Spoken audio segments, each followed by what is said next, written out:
The Bible tells a dramatic story. Lucifer, an angel of light, rebels against God. He wants to be God. He leads other angels in this rebellion.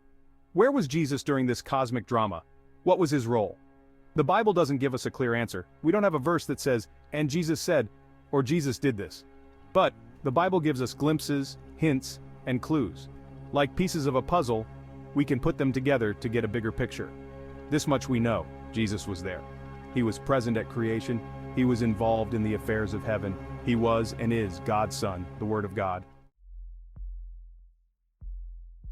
Before Jesus was born in a manger, he existed. He wasn't just a thought or a plan, he was a living presence. He existed with God the Father, sharing in the divine essence and glory. He existed as the Word of God, the divine expression of God's will and wisdom. John 1:1-2 says, "In the beginning was the Word, and the Word was with God, and the Word was God." This passage reveals the profound mystery of Jesus' eternal nature. He was with God in the beginning, before the creation of the world, before time itself. This is hard for us to understand as our minds are bound by the concepts of time and space. We live in time and space, experiencing life in a linear fashion. We have a beginning and an end, a start and a finish to our earthly journey. But Jesus exists outside of time. He is eternal without beginning or end. He was there at the beginning and he will be there at the end, transcending all temporal boundaries. So when we talk about Satan's rebellion, we're talking about an event that happened outside of our understanding of time, in the realm of eternity. We can't say Jesus was doing this while Satan was doing that, because these events are beyond our temporal comprehension. We have to think in terms of eternity, where past, present, and future are one. Time is a mystery, even for the smartest scientists. They study black holes and the Big Bang, but time, like God, remains a mystery. Now imagine trying to understand what Jesus was doing during Satan's rebellion. It's like trying to hold a whole ocean in your hand. We are human, limited by time. We see things in a straight line, past, present, future. But God is outside of time. He sees everything at once. He sees the beginning and the end. He sees all of history in one glance. So instead of asking where was Jesus, maybe we should be asking what was Jesus' role in this eternal story. Colossians 1:16 tells us, "For by him all things were created, in heaven and on earth, visible and invisible, whether thrones or dominions or rulers or authorities, all things were created through him and for him." This powerful verse encapsulates the omnipotence and omnipresence of Jesus Christ in the grand design of the universe. This verse tells us that Jesus was involved in the creation of everything. That includes the angels. The celestial beings, with their ethereal beauty and divine purpose, were all brought into existence through his divine will. That includes Lucifer, who became Satan. Once a magnificent angel, Lucifer's fall from grace is a poignant reminder of the consequences of pride and rebellion against divine authority. Jesus was there at the very beginning when Satan was created as a being of light.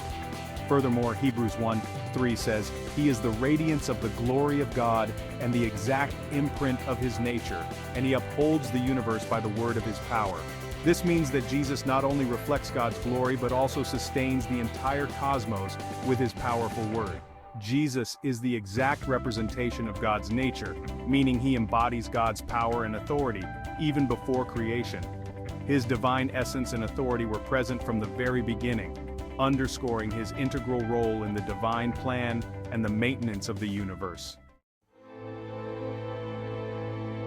While the exact actions of Jesus during Satan's rebellion remain unclear, we can infer his involvement through various scriptural references and theological interpretations. We know that God judged and cast out Satan from heaven. As the Word of God, Jesus is the embodiment of God's judgment and authority. John 12:47-48 says, "If anyone hears my words and does not keep them, I do not judge him, for I did not come to judge the world but to save the world. The one who rejects me and does not receive my words has a judge. The word that I have spoken will judge him on the last day." This passage, while referring to Jesus' earthly ministry, highlights his role as the ultimate judge. If Jesus' words hold the power to judge humanity, it's reasonable to believe that he played a significant role in the judgment of Satan, the fallen angel. Although we may not see Jesus actively casting down Satan, his inherent authority as the Word of God makes him an integral part of the judgment. The Bible often portrays Jesus as the divine Logos, the living Word through whom all things were made, and by whom all things are judged. This divine authority is not limited to his earthly ministry but extends to the spiritual realm, encompassing the judgment of celestial beings like Satan. The book of Revelation also hints at Jesus' role in the ultimate defeat of Satan, describing him as the one who will cast the devil into the lake of fire. Thus, while the specifics of Jesus' actions during Satan's initial fall may be shrouded in mystery, his overarching role as the divine judge and the Word of God underscores his significant involvement in the cosmic battle between good and evil. Genesis 1:1 states, "In the beginning God created the heavens and the earth." This verse describes the very beginning of everything, the act of creation itself. And John 1:3 tells us that all things were made through him, and without him was not anything made that was made. It's clear that Jesus, as the Word, was not just present at creation but was the active agent through whom God created. This act of creation encompasses everything, including the angelic realm and therefore Satan himself.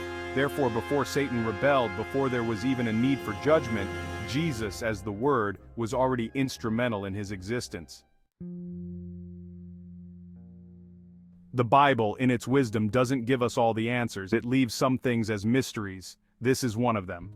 We may never fully understand what happened during Satan's rebellion. We may never know all the details of Jesus' involvement.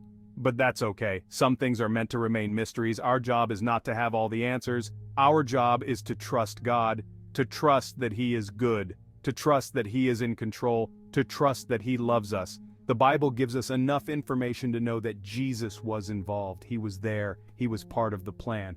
And that is enough. The story of Satan's rebellion and the role of Jesus is a fascinating one. It raises more questions than it answers. But isn't that the beauty of faith? We don't have to have all the answers. We are invited to explore, to ask questions, to ponder the mysteries of God. As you think about this, remember these things. Jesus was there at the beginning.